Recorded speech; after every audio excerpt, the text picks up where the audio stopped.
Durante décadas, acreditamos que uma transmissão só existe enquanto há alguém do outro lado enviando o sinal, um transmissor ligado, uma fonte ativa, uma origem clara. Mas e se isso não fosse totalmente verdade?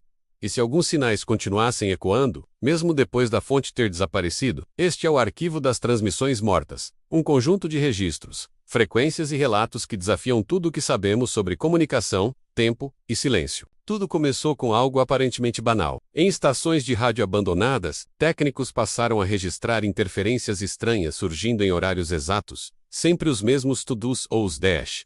Não era ruído aleatório. Havia padrão, intervalos regulares, pausas, calculados, como se algum, ou algo, estivesse tentando repetir uma mensagem, mesmo sem existir mais. O primeiro caso documentado oficialmente ocorreu no leste europeu, nos anos 1980. Uma antiga torre de transmissão militar, desativada após o colapso de um programa secreto, continuava emitindo pulsos de baixa frequência. O estranho é que o transmissor principal havia sido desmontado anos antes. Não havia fonte de energia, nenhum equipamento funcional. Ainda assim, os sinais persistiam, sempre às 2h17 da madrugada. Nunca um minuto antes. Nunca depois. As autoridades classificaram como ressonância residual. Um fenômeno físico mal compreendido, mas os técnicos que trabalhavam no local sabiam que aquilo não explicava tudo, porque ao gravarem os sinais e desacelerarem o áudio, perceberam algo impossível. Padrões semelhantes à linguagem, não palavras claras, mas estruturas.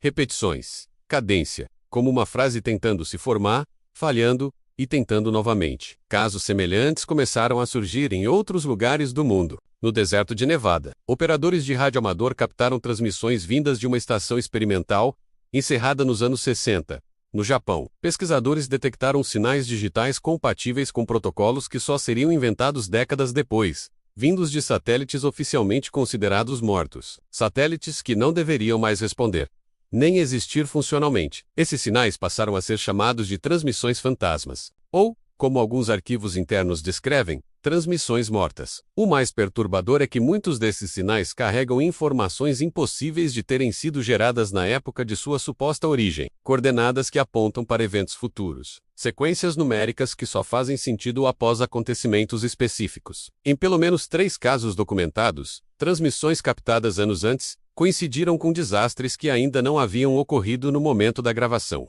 Um desses registros ficou conhecido como o Arquivo Delta 9. Em 1994, uma equipe de pesquisadores interceptou uma transmissão analógica vinda de uma estação de rádio comunitária, que havia pegado fogo e sido destruída completamente em 1978. A gravação continha uma sequência de sons intercalados com silêncio absoluto. Décadas depois, um pesquisador independente percebeu que os intervalos de silêncio coincidiam exatamente com os horários de grandes apagões elétricos ocorridos ao redor do mundo após o ano 2000. Não era previsão direta, era algo mais estranho, como se o sinal estivesse esperando o mundo alcançar determinados momentos. Isso levantou uma hipótese inquietante.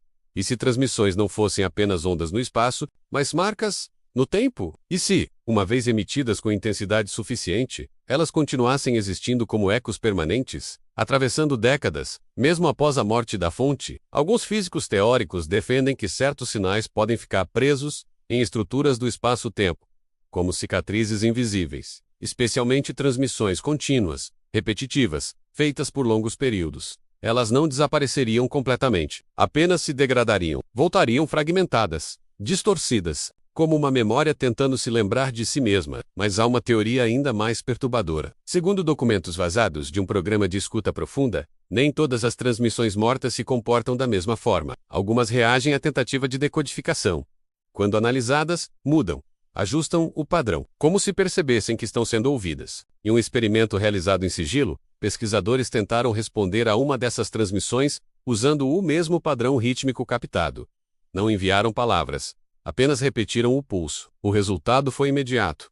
O sinal original se intensificou e, pela primeira vez em décadas, alterou sua sequência, como se estivesse respondendo. Após isso, o experimento foi encerrado abruptamente. Há relatos de técnicos que afirmam ter ouvido vozes ao vivo durante a captação. Não vozes claras, mas sussurros embutidos no ruído, sempre dizendo a mesma coisa, em idiomas diferentes, mas com um mesmo significado. Ainda estamos aqui. O mais assustador é que muitas dessas transmissões parecem surgir de fontes ligadas a eventos traumáticos. estações derrubadas durante guerras, satélites desativados após acidentes, torres que transmitiram mensagens de emergência antes de desaparecerem. É como se o desespero final tivesse deixado uma marca permanente. Alguns pesquisadores chamam isso de efeito da última emissão. A ideia de que uma transmissão feita em estado extremo menos medo, urgência, colapso, poderia se fixar no tecido do tempo repetindo-se indefinidamente sem consciência, mas sem desaparecer. Mas nem todos concordam que essas transmissões são inconscientes. Existem arquivos que sugerem algo ainda mais inquietante: que certas transmissões mortas contêm adaptações, mudanças sutis ao longo dos anos, como se estivessem aprendendo, observando o mundo mudar, atualizando-se com informações que não deveriam ter acesso. Em um caso específico, um sinal captado em 1972 passou a incluir padrões digitais compatíveis com compressão moderna, mesmo sem nenhuma atualização física possível. A transmissão evoluiu sozinha. Isso levou alguns a questionarem se estamos realmente lidando com ecos, ou com algo que continua existindo após a morte da fonte. E se o transmissor não fosse apenas o equipamento? E se, em certos casos, a origem da transmissão fosse humana menos, mas não no sentido físico, memórias, intenções, pensamentos emitidos com força suficiente para se tornarem sinais permanentes, fragmentos de consciência presos em frequências que continuamos captando sem entender. Talvez por isso, algumas dessas transmissões desaparecem quando são ignoradas por tempo suficiente, como se precisassem ser ouvidas para continuar existindo. Hoje, existe um arquivo não oficial, mantido por pesquisadores independentes, onde essas transmissões são catalogadas, horários, frequências, alterações ao longo do tempo. Muitos acreditam que estamos apenas arranhando a superfície de algo muito maior. Porque esses sinais podem sobreviver à morte da fonte, o que mais pode permanecer? Quantas mensagens ainda estão circulando agora mesmo, vindas de lugares que não existem mais? Quantas vozes continuam tentando completar uma frase interrompida décadas atrás? E, mais importante, o que acontece se um dia uma dessas transmissões finalmente conseguir dizer tudo o que estava tentando? Talvez o silêncio não seja o fim. Talvez seja apenas o intervalo entre uma emissão e a próxima tentativa de ser ouvida. E se isso for verdade, então a pergunta final não é se existem transmissões mortas. A pergunta é: quem menos, ou o que menos, ainda está transmitindo?